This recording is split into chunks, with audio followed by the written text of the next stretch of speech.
أولم ير الذين كفروا أن السماوات والأرض كانتا رتقا ففتقناهما وجعلنا من الماء كل شيء حي جربنا الله أكبر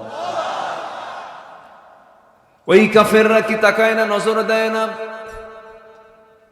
নিঃসন্দেহে আসমান এবং জমিন এক সময় লাগানো ছিল, এক জায়গায় ছিল, কিন্তু সময়ের পরিক্রমায় এক পর্যায়ে মহা ধাক্কার মধ্য দিয়ে বিশাল মহাশূন্যের পয়দা হয়েছে। আমার বন্ধুগণ, আধুনিক সায়েন্স, আধুনিক বিজ্ঞান এটা হালে প্রমাণ করেছে। আর আমার নবীকে আল্লাহ তাআলা ১৫০০ বছর আগে বিশ্ব নবীর মাধ্যমে গোটা বিশ্ববাসীকে আমার আল্লাহ তাআলা জানায়া দিয়েছে। জোরে বলি সুবহানাল্লাহ। তাহলে একজন ব্যক্তির দ্বারা কি কোরআন রচনা করা সম্ভব? বলেন তো, কি তথ্যগুলো আল্লাহ পাক এই কিতাবের মধ্যে দিয়ে দিয়েছেন বহু আগে। এখন বলুন, বিজ্ঞান কোরআন থেকে, বিজ্ঞান কি প্রমাণ করেছে না কোরআন থেকে ধার করেছে? কোরআন থেকে ধার করেছে। যেখানে সকল জ্ঞান শেষ, সেখানে কোরআনের জ্ঞান শুরু। পৃথিবীর কোন জ্ঞান যেখানে আর কুলাচ্ছে না, তখন আসতে হবে কোন কিতাবের দিকে? কোরআনের দিকে। এটা দরিয়া। সায়েন্স ভুল করবে, বিজ্ঞান ভুল করবে, পৃথিবীর তথ্য পরিবর্তন হবে, চেঞ্জ হবে, ভুল হবে। কিয়ামত পর্যন্ত কোরআনে কারীমের ভুল প্রমাণ করার কোনো সাহস কেউ পাবে না। এত বড় একটি মজবুত কিতাব থাকার পরেও আজকে মুসলমান হয়ে পুঁজিবাদকে রিসিভ করে, সেকুলারকে রিসিভ করে, ন্যাশনালিজমকে রিসিভ করে, সোশ্যালিজমকে রিসিভ করে, গ্রহণ করে নেয়। মুসলমান তো পৃথিবীর তৈরি করা আইনকে বিশ্বাস করতে পারে না। যদি বিশ্বাস করে, তার ঈমান আছে না গেছে? তার ঈমান আছে না গিয়েছে? তার ঈমান আর থাকবে না। সম্মানিত ভাইয়েরা, বহু কথা আছে, আস্তে আস্তে করে বলি। আমাকে সময় দিচ্ছেন তো নাকি? উঠতে একটু দেরি করে ফেলেছেন। একটু আগে ভাগে উঠলে বলতেও সুবিধা হয়, শুনতেও সুবিধা হয়, কিন্তু পারি না, জানেন? আমি বলিও না কিছু। আমাদের দেশের প্রায় 99% মাহফিলের এই প্রবলেম। লেখা থাকে আমাদের নামটা প্রধান বক্তা, কিন্তু মঞ্চ উঠায় দেয়, একদম হয়ে যায় শেষ বক্তা। বুঝলেন? তখন সব চাপ একসাথে, নিম্ন চাপ, বুঝতেছেন তো? ঊর্ধ্ব চাপ, বিড়ি খাওয়া চাপ, বাড়িতে যাওয়ার চাপ, ঘুমের চাপ, সব চাপে আমরা হয়ে যাই মহাচাপে পড়ে যাই। তো যাই হোক, বসেছি, কিছু কথা তো বলতেই হবে, আমরা শুনবো। জোরে বলি ইনশাআল্লাহ। দেখুন, আজকে থানায় আর যাওয়া লাগে না। আর যাওয়া লাগে? যাওয়া লাগে না। আল্লাহ তাআলা কি সুন্দর একটা ব্যবস্থা করে দিয়েছে। কোন গোয়েন্দা সংস্থাও টের পায় নাই কি হয়ে যাচ্ছে। সকল তথ্য আদান প্রদানের পূর্বেই আল্লাহ তাআলা একটা তথ্য দিয়ে দিয়েছেন। আল্লাহু আকবার বলেন। কেউ চিন্তাই করতে পারে না। আধুনিক দুনিয়ার বড় বড় গোয়েন্দা সংস্থাও পর্যন্ত এটা বের করতে পারে না যেটা কেমনে কি হয়ে গেল। ঠিক কিনা বলেন?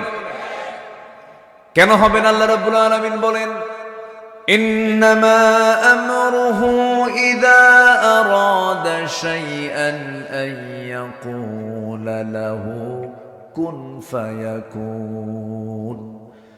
আমার আল্লাহ যখন কোনো কাজের সিদ্ধান্ত নিয়ে নেন, শুধু তিনি মুখ থেকে বলেন কুন হয়ে যাও, সঙ্গে সঙ্গে তা হয়ে যায়। জোরে বলি সুবহানাল্লাহ। সময় লাগে না, মাইক্রো সেকেন্ডের আগেই তা হয়ে যায়।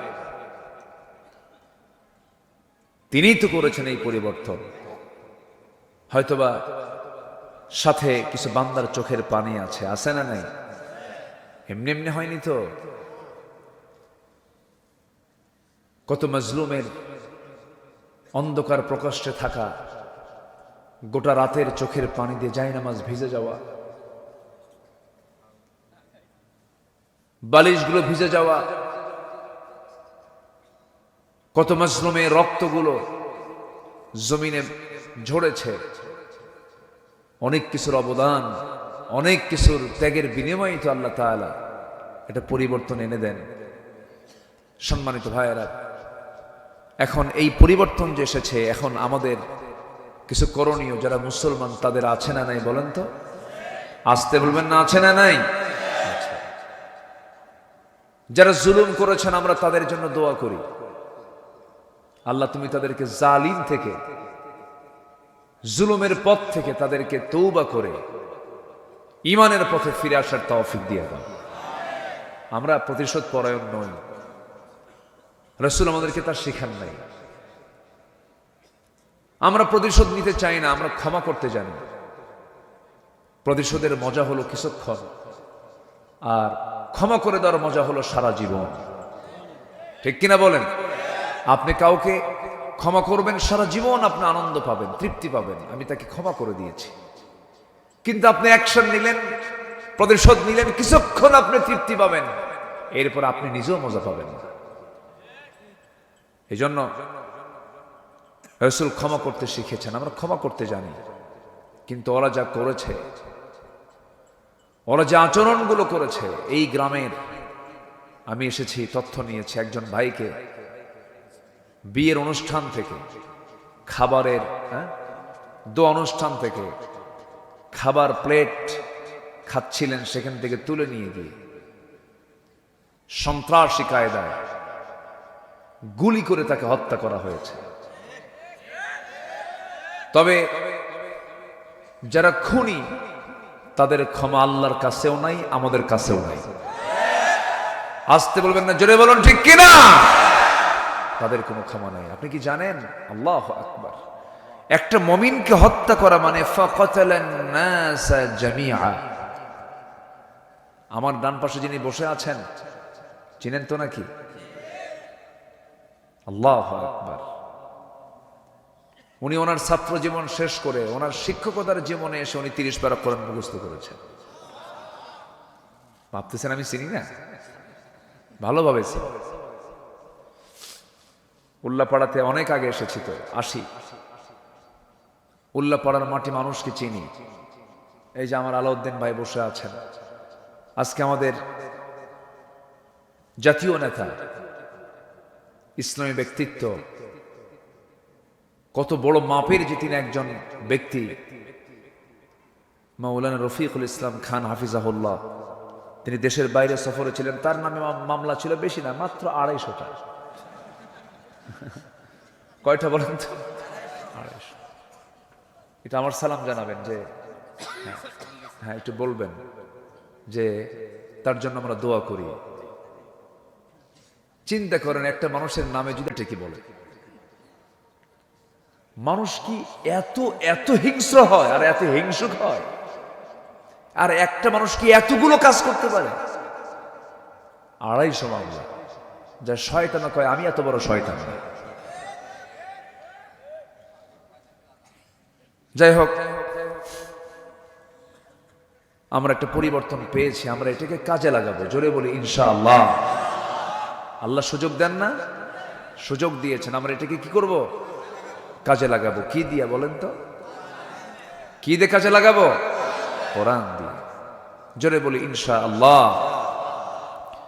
আমি যেখান থেকে তেলাওয়াত করেছি সেই তেলাওয়াতকৃত আয়াতগুলো হচ্ছে সূরাতুল আহজাব।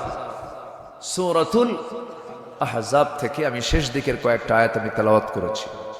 আল্লাহ তাআলা ঈমানদারকে এখানে ডাক দিচ্ছেন, ঈমানদারকে ডাক দিয়ে কিছু আমলের কথা বলেছেন যে তোমরা এই কাজগুলো করো, এই কাজগুলো করলে তোমাদের যে ভুলভালগুলো আছে আমি এগুলো ঠিক করে দেব, মানে পাশ করায় দিবেন। তিনি কে? তিনি কে বলেন তো? আল্লাহ বলছেন আমি তোমাকে এই কাজগুলো করবা, আমি তোমাকে তোমার আমলনামা যেগুলো ভুলভাল ছিল আমি ঠিকঠাক করে দেব, এবং শুধু তাই না, তোমার জীবনের সকল গুনাহগুলো মাফ করে দেব। তাহলে আর কিছু লাগে? আর কিছু লাগে আমাদের? আল্লাহ যদি মাফ করে দেয় আর কিছু লাগে? আল্লাহ রাব্বুল আলামিন সুন্দর করে বলেন, ইয়া আইয়ুহাল্লাযীনা আমানু ইত্তাকুল্লাহা ওয়া কুলু কাওলান সাদীদা يصلح لكم أعمالكم ويغفر لكم ذنوبكم ومن يطع الله ورسوله فقد فاز فوزا عظيما جربنا الله أكبر سورة الأحزاب আয়াত নাম্বার ৭০ এবং ৭১ আল্লাহ রাব্বুল আলামিন ঈমানদারকে ডাক দিয়ে বলছেন, তোমরা তিনটা কাজ করো। আমরা আজকে তিনটা কাজ শিখে যাব, জোরে বলি ইনশাআল্লাহ। নাম্বার 1 হলো তোমরা ভয় করো একমাত্র কাকে? আল্লাহ ছাড়া কাউকে ভয় করা জায়েজ আছে? বলেন জায়েজ আছে? মানুষ মানুষকে ভয় পাবে না, মানুষ পৃথিবীর কাউকে ভয় পাবে না। কে ছাড়া? আল্লাহ ছাড়া মানুষ কখনো কাউকে ভয় করতে পারে না। আল্লাহ রাব্বুল আলামিন বলছেন, আমাকে ভয় করলে তার ফলাফল কি হবে শুনে রাখো। ওয়া আম্মা মান খাফা মাকাম রাব্বিহি ওয়া নাহান নাফসা আনিল হাওয়া ফাইন্নাল জান্নাতা হিয়াল মাওয়া। জোরে বলুন আল্লাহু আকবার। আমাকে ভয় করবে, তোমার স্থান হয়ে যাবে জান্নাতে মাওয়া। আমাকে তুমি ভয় করবে, তোমার জন্য 15টা সুসংবাদ আমি আল্লাহ তোমার জন্য রেখে দিয়েছি। আল্লাহ কোরআনে কারীমের মধ্যে মুত্তাকি বান্দার জন্য, যে বান্দা আল্লাহকে শুধু ভয় করবে তার জন্য 15টা সুসংবাদ দিয়েছেন। জোরে বলি সুবহানাল্লাহ। এর মধ্যে একটা বলেছি, আরো আছে কয়টা? 14টা। শুনতে রাজি আছেন তো সবাই? তিনটা কাজ আমরা আজকে শিখে যাব। নাম্বার 1, শুধু আমি বললাম আমরা আল্লাহকে ভয় করব। আল্লাহকে ভয় করা কাকে বলে? আল্লাহকে ভয় করা মানে হলো আমি যে কোনো কাজ করতে গেলে আগে দেখব কোনটা হালাল, কোনটা হারাম, কোনটা ন্যায়, কোনটা অন্যায়, কোনটা প্রহিবিটেড, কোনটা লেজিটিমেট, কোনটা বৈধ, কোনটা অবৈধ, কোনটা লিগ্যাল, কোনটা ইল্লিগ্যাল। এটা যদি কোনো বান্দা যদি একটু হিসাব করে যদি ইল্লিগাল গুলোকে, হারাম গুলোকে যদি মাইনাস করে যদি হালাল গুলোকে গ্রহণ করে, ওই বান্দাকে বলা হয় হলো মুত্তাকি বান্দা। তাহলে তাকওয়া মানে হচ্ছে বিরত থাকা, ওয়াকিয়ুন মানে বিরত থাকা। কি থেকে? অবৈধ থেকে, হারাম থেকে নিজেকে বিরত রাখা। ধরুন কোন একটা বাঁশঝাড় আপনি অতিক্রম করবেন, গ্রামে তো বাঁশঝাড় তো সবাই চেনার কথা। বাঁশঝাড় সামনে পড়েছে, আপনি বাঁশঝাড়টা আপনি পার হয়ে ওপারে যাবেন, বাঁশঝাড়ের ওই সাইডে যাবেন। বাঁশঝাড়ের ভিতরে দিয়ে যদি আপনি চোখ বন্ধ করে দৌড় মারেন, আপনি কি সুস্থ থাকবেন? কেন? বাঁশের সাথে কি থাকে? হ্যাঁ, ডালপালা থাকে, কঞ্চি। এলাকায় কি কয়? কঞ্চি বলে। আচ্ছা, তো এই যে বাঁশঝাড়ের সাথে যে ডালপালাগুলো থাকে, এগুলো আপনাকে ক্ষতবিক্ষত করে দেবে, আপনি রক্তাক্ত হয়ে যাবে। আপনার চোখ, হাত পা সবগুলো, আপনার অঙ্গ প্রত্যঙ্গ ঝুঁকিপূর্ণ হয়ে যাবে। কেন? এই কঞ্চিগুলো, এই ডালপালাগুলো আপনাকে আঘাত করবে। এই জঙ্গল, এই বাঁশঝাড় আপনি পার হবেন কেমনে? চোখটা খোলা রেখে, আল্লাহর দেওয়া দুটো হাত ওই ডালপালাগুলো সরায়া দিয়ে দিয়ে দেখে দেখে দেখে দেখে বেছে বেছে বেছে বেছে আপনাকে এই বাঁশঝাড় অতিক্রম করতে হবে। ঠিক তেমনি জীবনের এই চরাচরে চলতে গিয়ে সুদ আসবে। কি আসবে? এলাকাতে সুদ নেই, তাহলে থাক, এই পয়েন্ট থাক। হ্যাঁ বলবো? তাহলে এই যে লোকগুলো ওঠার, শোনেন, এই সময় উঠলে তো ভাববো ওই লোকটা সুদ খায়। একটু মজা করে বললাম, বসেন। আচ্ছা বলেন তো, এই মাহফিল থেকে আমি তো কথা বলছি, আমি মেহমান। তো আমার আগে ওঠা এটা কি মানান না বেমানান? বলেন, মানান না বেমানান? বেমানান। তাহলে আমাকে মানে রেখে আপনি যদি আগে উঠে যান, এটিকে বাড়িওয়ালার কাম কন্ত বলে, এটিকে বাড়িওয়ালার কাম। বসে কেউ না যায়, আমরা এটাকে ইবাদত মনে করি এবং এটাকে এমন একটা বরকতের জায়গা মনে করি যে এখানে যতক্ষণ থাকবো হাদিসের রেফারেন্স অনুযায়ী জীবন থেকে শুধু গুনাহ ঝরতেই থাকবে এবং আমল নামে সওয়াব জমা হতে থাকবে। উঠবেন কেন? একটু বসেন। জি, সম্মানিত ভাইয়েরা, কষ্ট হচ্ছে না তো আপনাদের? বলি আলহামদুলিল্লাহ। তাহলে এই জীবনের চলার পথে সামনে কি সুদ আসে? সুদ সুদ সুদ এসে ধাক্কা মারে না? ধাক্কা মারে। এত কষ্ট করার কি দরকার? 1000 টাকা দে, লাগায় দে, তোরে মাসে এত দেব না। এত কষ্ট করার দরকার আছে নাকি? কি কথা কি বুঝতেছেন আপনার? কথা কি বোঝা যায়? হ্যাঁ, অনেক হাজিও কিন্তু আছে, আছে কি না? আছে। আপনি যদি এখন বলতেন হুজুর আপনি সুদ নিয়ে কথা কইেন না, তাও তো কব। কেন বলবো না? আমি তো আপনার কথা শোনার জন্য আমি এখানে আসি নাই, আমি এসেছি আল্লাহর কথা শোনার জন্য এবং বলার জন্য। শুধু এই টাইম নয়, বিপরীত স্রোতে থাকা বিগত 16 বছর আমি এই কথা বলে গেছি। কোনোদিন হক থেকে এক চুল পরিমাণ নড়ে কথা বলিনি, হকের উপর থেকেই কথা বলেছি। সম্মানিত ভাইয়েরা, সম্মানিত বন্ধুগণ, আজকে সুদের মহড়া চলছে। জেনার একটা মানে রমরমা পরিবেশ তৈরি হয়ে আছে আমার দেশে। জেনা আছে না নাই বলেন তো? জেনাও আছে। সুদের মহড়া চলছে, জেনার রমরমা মানে অবস্থা সৃষ্টি হয়ে আছে। মদের বোতল তো মনে হয় সিরাজগঞ্জে পাওয়া যায় না, আসতে কয়। মদের বোতল আছে না নাই বলেন তো? আচ্ছা, তাহলে মদের বোতলও আছে, জেনার কারবারও আছে, সুদের কারবারও আছে। তাহলে আমরা পাইলামটা কি বলেন তো? শুধু একটা প্ল্যাটফর্ম পেয়েছি কথা বলার, কিন্তু সমাজ থেকে এই সমস্ত অপকর্মগুলোকে বন্ধ করার জন্য আমাদের চেষ্টা করার দরকার আছে না নাই? আসতে বলবেন না, আছে না নাই? আচ্ছা, 1000 বছর ওয়াজ করে, 1000 বছর মাহফিল করে আপনি এগুলোকে বন্ধ করতে পারবেন না। এগুলো বন্ধ করার জন্য একমাত্র আইন দরকার। সে আইন পৃথিবীর কোন আইন নয়, একমাত্র কার আইন? কার বিধান বলুন? আল্লাহর বিধান। কোন সমাজে কোন রাষ্ট্রে আল্লাহর গজব নাজিল হয়?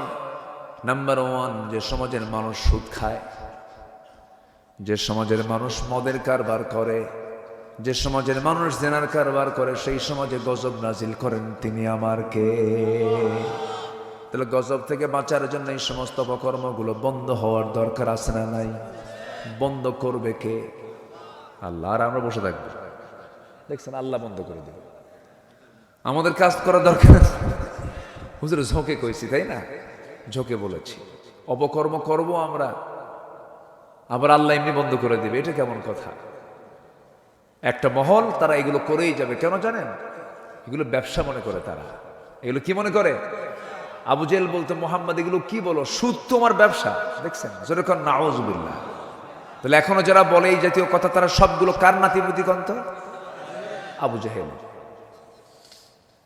এই কথাগুলো একটু অনেকের কাছে অপছন্দ লাগবে, একটু কষ্ট হবে, কি করবেন এখন? আমাকে তো বলতেই হবে কথাগুলো, একটু শোনেন। সম্মানিত ভাইয়েরা, এই কি কয় এখান থেকে? আচ্ছা, না না, আমরা যার গায়ে যেটা লাগুক না কেন, কিন্তু আমাকে তো হক কথা বলতে হবে, ঠিক কিনা বলেন? জি, আমার কানে আসছে কথা, সমস্যা নেই, শুনেছি। সম্মানিত ভাইয়েরা, আমার নবী যে আবু তালেবকে সাথে নিয়ে সারা জীবন থেকেছেন। আবু তালেব কি ছিল? কাফের ছিল। আমাদের টার্গেট করতে হবে সেখান থেকে মানুষ মানুষ করার জন্য তাদের মধ্যে থেকে বের করে আনতে হবে। আমার নবীজি কোন সমাজের মানুষ ছিলেন, কোন সমাজে তিনি জন্মগ্রহণ করেছিলেন, আপনি একটু কল্পনা করতে পারেন? ওরা সুদ তো খেতই, নিজের মাকে পর্যন্ত বিয়ে করত। এত জঘন্য ছিল ওরা। মানে বাপ মাকে তালাক দিছে, সৎ মা তালাক দিছে, ছেলে যা পরের দিন বিয়ে করে নিয়ে চলে আসছে বাড়িতে। এত নোংরা ওই আইয়ামে জাহেলিয়াতের যুগের মানুষের মাঝে জন্ম নিয়েছিলেন মুহাম্মদুর রাসূলুল্লাহ। আবার সেই একটা অধপতিত সমাজ থেকে, একটি জঘন্য সমাজ থেকে রাসূল বের করে আনলেন আবু বকর, ওমর, উসমান, আলী, তালহা, জুবায়ের, আব্দুল্লাহ, জাফর, এই সমস্ত জান্নাতি সাহাবীগুলোকে ওই সমাজ থেকে বের করে এনেছেন কোন জাদু মন্ত্র দিয়ে নয়। কি দিয়া? আসতে বলবেন না, কি দিয়া? আমরা কি পারবো না? আমরা কি পারবো না? আমরাও পারবো, জোরে বলি ইনশাআল্লাহ। কথা যখন চলে আসলো একটু বলেই ফেলি। আমার নবীজির জন্ম যে সময়, সেই সময় এই যে কাবা যারা হজ করতে গেছেন, যারা কাবাকে সামনে রেখে যারা তোয়াফ করেছেন, তোয়াফে জিয়ারা করেছেন, ওই কাবা ঘরকে সামনে রেখে শিয়া আরবের কুরাইশরা করত কি, উলঙ্গ হয়ে তোয়াফ করত। একজনের সামনে আরেকজন উলঙ্গ হয়ে দাঁড়ায় থাকতো। কত বড় তারা নোংরা ছিল। মদের বোতল নিয়ে থাকতো সারাদিন, পানির চাইতে মদ বেশি খেত। জেনা ছিল তাদের নিত্য নৈমিত্তিক ব্যাপার। সমস্ত আকাম কুকাম গুলো সেই সমাজে উপস্থিত ছিল। এমনকি আমার নবীর সেই জন্মের সময় ওই সমাজের মানুষগুলো এত নোংরা ছিল যে, এত জঘন্য, এত অমানবিক, এত পাশবিক ছিল যে তারা তাদের নিজের কন্যা সন্তানকে পর্যন্ত জীবন্ত পুঁতে হত্যা করত। কন্যা সন্তান হয়েছে, কিছু কিছু মা করত কি, গর্তের কিনারায় গিয়ে দাঁড়িয়ে থাকতো, বসে থাকতো। সন্তান যদি দেখতো ছেলে হয়েছে তুলে নিয়ে আসতো। মেয়ের সন্তান হলে পরে জীবন্ত পুঁতে সেই জায়গায় গর্তের মধ্যে পাথর চাপা দিয়ে, মাটি চাপা দিয়ে রেখে আসতো। বিআইয়ি যামবিন কুতিলাত। নবীজি সেই যুগেই জন্ম নিয়েছেন এবং সেই সময় তিনি জানিয়ে দিয়েছেন, যার ঘরে 3টা মেয়ে আছে তার জন্য 3টা পৃথক জান্নাত। জোরে বলি সুবহানাল্লাহ। আমি রাসূল, আমি হলাম 4 সন্তানের 4টা মেয়ের বাবা। জোরে বলি সুবহানাল্লাহ। সন্তান ছেলে ভালো না মেয়ে ভালো? হ্যাঁ, মাহফিলে মেয়ে ভালো, আর বাড়িতে গিয়ে ছেলে ভালো। বারবার মেয়ে হয় স্ত্রী গর্ভ থেকে, স্বামী কয় তোর পেট আসলেই পচা। এই আছে না বলার মতো লোক আছে না? আমার মায়েরা খুব খুশি, হুজুর ভালো করে খাও। মেয়ে সন্তান হলে পরে মনে হয় বাড়িতে শোকের মাতম, কোনো আওয়াজ নাই। কি হয়েছে? আর যদি হয় ছেলে, কি হয়েছে? ছেলে। ভাবসাব মনে হয় এখনই 10 লাখ চায় বসে আছে না? বলেন তো। না, সন্তান ছেলে হোক মেয়ে হোক বলে ফেলতে হবে আলহামদুলিল্লাহ। কখনো একটা বারের জন্য মনক্ষুণ্ণ হওয়া যাবে না। কারণ সন্তান ছেলে মেয়ে, ইয়াহাবু লিমান ইয়াশাউ ইনাসা ওয়া ইয়াহাবু লিমান ইয়াশাউ যুকুর। আল্লাহ যাকে চান ছেলে দেন, মেয়ে দেন, যাকে চান আকীমা, কিচ্ছু দেন না। ক্ষমতা কার? আসতে বলবেন না, ক্ষমতা কার? এটা নিয়ে বান্দার চিন্তা করার কোনো দরকার। আমার নবীজি 4টা মেয়ের বাবা। রাসূল মেয়েদেরকে খুব পছন্দ করতেন। তো এরকম এক সাহাবী নবীর সাথে বায়াত নিলেন, মক্কে জিন্দেগির ঘটনা। তো বায়াত নিয়ে আমার নবীর সামনে এসে শুধু কাঁদেন, চোখের পানি ফেলে কাঁদেন। আমার রাসূল বলেন, সাহাবী তুমি ইসলাম কবুল করার পরে কাঁদো কেন? তুমি কি মানে ভুল করছো নাকি? তুমি হুজুর তা না, ইসলাম কবুল করার পরে আমার নতুন একটা চিন্তা মাথায় ঢুকেছে। কি চিন্তা মাথায় ঢুকছে বলো তো? আপনি বলে দিলেন আমার সব গুনাহ মাফ হয়ে গেছে ইসলাম কবুলের জন্য। কিন্তু আমার কাছে মনে হয় সব গুনাহ মাফ হলো, আমার একটা গুনাহ মাফ হয়নি। আমার রাসূল বললেন, কি কি গুনাহ করছো বলো, সামনে বসো। রাসূল তাকে জোর করে বসায় দিলেন, হাঁটু গেড়ে। খুব সুন্দর সুশ্রী চেহারার সাহাবী নবীর সামনে বসলেন, বসে বললেন, তুমি কি ভুল করছো কও। সাহাবী চোখের পানি ফেলে দিয়ে বলে, ইয়া রাসূলুল্লাহি, ইয়া হাবিবাল্লাহ, আমি আমার জীবনে যতগুলো ভুল করেছি কোনো ভুল আমার তেমন বড় কিছু মনে হয় না, কিন্তু এই কয়েকদিন যাবৎ ইসলাম গ্রহণের পর রাতের বেলা যখন ঘুমাতে যাই, একটা কন্যা সন্তান যেন আমাকে পিছন থেকে ডাকে আব্বা আব্বা বলে, এই জন্য আমি অস্থির হয়ে যাচ্ছি। কেন, কি হয়েছে হুজুর? ওই কন্যা সন্তানকে আমি আমার নিজ হাতে খুন করেছি। জাহেলি যুগে আমি তাকে মেরে ফেলে দিয়েছি, আমি তাকে নিজের হাতে পাথর চাপা দিয়ে তাকে দুনিয়া থেকে বিদায় করে দিয়েছি। রাসূল বললেন, সাহাবী কেমন করে মেরেছে বলো। নবীজি মাঝে মাঝে লম্বা সময় কথা শুনতেন মানুষের কাছ থেকে, সাহাবীদের কাছ থেকে। আমার নবীজির সামনে সাহাবী বর্ণনা করে বলছেন, হুজুর, সন্তান যখন বউয়ের পেটে আসলো, বউকে বললাম চলে যাও মার বাড়ি, সন্তান ছেলে হলে নিয়ে আসবি, মেয়ে হলে জীবন্ত পুঁতে হত্যা করবে, মেয়ে সন্তানের চেহারা আমি দেখতে চাই না, চলে যাও। পাঠায়া দিলাম, সন্তান কন্যা হলো, আমাকে বলা হলো সন্তান মৃত হয়েছে। কিচ্ছু আমাকে না জানায়া পাশের বাড়িতে সন্তানটাকে ধীরে ধীরে বড় করে 6টা বছর পূর্ণ যখন হয়ে গেল, একদিন আমি চলতে নিয়ে দেখি আমার সামনে সন্তানটা ধরা পড়ে গেছে। আমি হাতটা চেপে ধরলাম, আমার মতো কপাল, আমার মতো চোখ, আমার মতো নাক, আমার মতো হাসি। সন্তানটাকে শক্ত করে ধরে নিয়ে আমার বউয়ের সামনে চলে এসে বললাম, স্ত্রী সত্যি করে বলো তো, এই যে সন্তান আমি ধরে ফেলেছি, এই সন্তানটা কার? বউটা কাঁপতে কাঁপতে বলছে, আমার স্বামী গো। সন্তানের তথ্য কতক্ষণ গোপন করবে, এটা আমাদের সন্তান। আমি ঠান্ডা মাথার খুনি বনে গেলাম। প্রচন্ড রাগ আমার ভিতরে সৃষ্টি হলো, প্রচন্ড ক্ষোভ আমার ভিতরে সৃষ্টি হলো।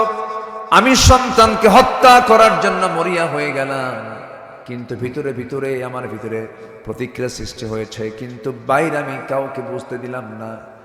নিজের মেয়েটাকে আস্তে করে মা বলে ডাক দিলাম, মেয়েটা আমার কোলের মধ্যে বসে গেল। আমি তাকে আদর করলাম, স্নেহ দিলাম, ভালোবাসা দিলাম। সন্তানকে আমি আদর করলাম এবং বললাম, মা, আমার কলিজার টুকরা মেয়ের সন্তান, শোনো, আমি আগামীকালকে তোমাকে তোমার নানির বাড়ি নিয়ে যাব, তুমি যাবে নাকি? মেয়েটা মুচকি হাসি মেরে আমাকে চুমো আঁকে দেয়, বলে, বাবা, আমার মা তোমার সঙ্গে মিশতে দেয় নাই, তুমি তো খুব ভালো বাবা। এরপর আমি আমার মেয়েটাকে পরের দিন সুন্দর করে সাজগুজ করে রওনা দিয়ে দিলাম।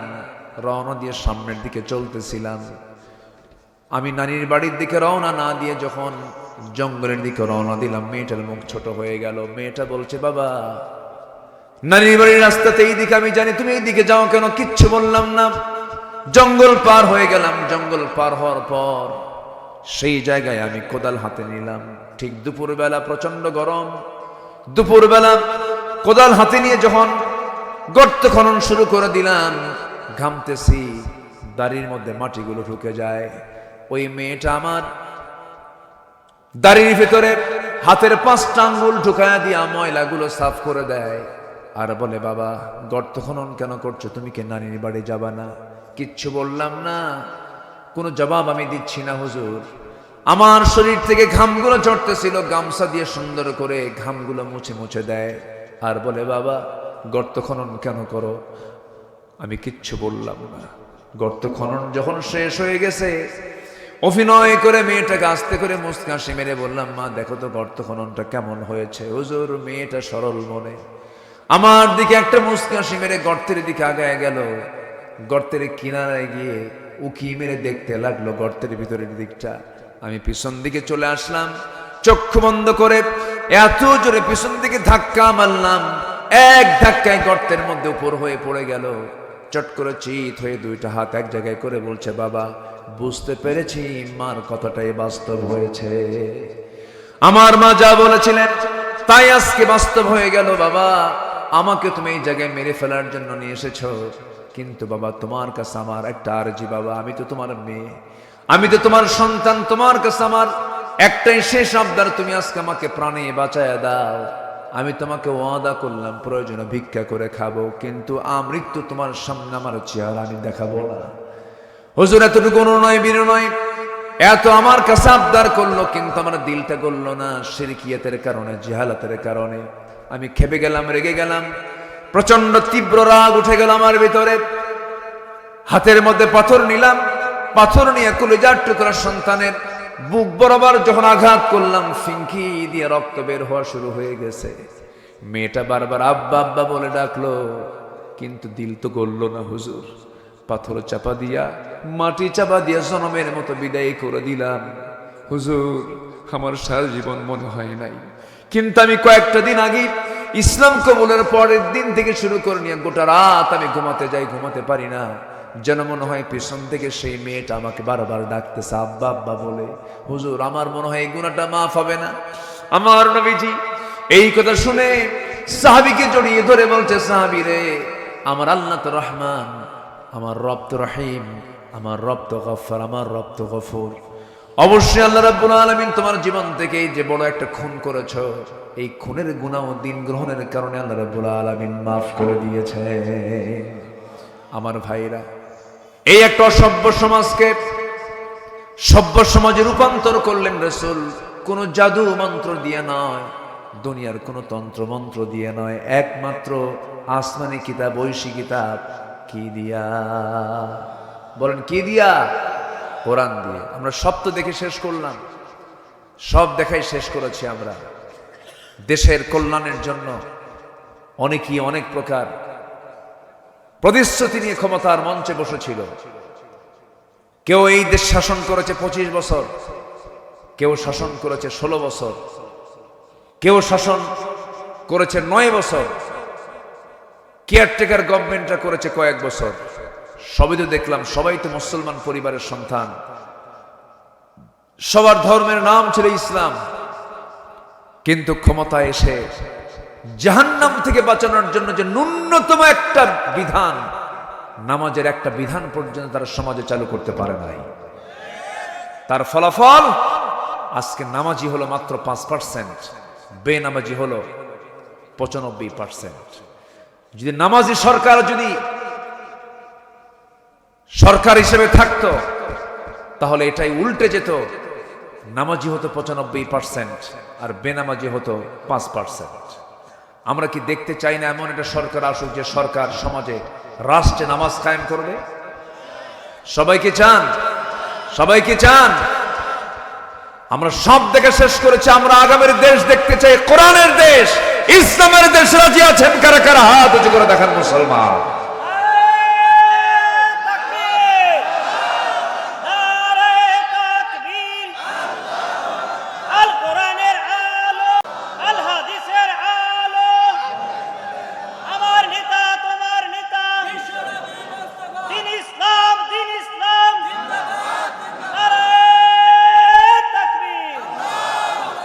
আল্লাহ কবুল করুন, জোরে বলি আমিন। আমার পাশে আমার শাহজাহান ভাই বসে আছেন, চিনেন তো ওনাকে? আজকে উনি বুক উঁচু করে স্বাধীন চেতা হয়ে বসে আছেন। এরকমও দিন গেছে আমাদের, উনি মাহফিলে গিয়েছেন কিন্তু মঞ্চে উঠতে পারেন নাই। জানেন না? আপনারা জানেন না? যারা এই সিচুয়েশন তৈরি করেছিলেন তারা আজকে কোথায়?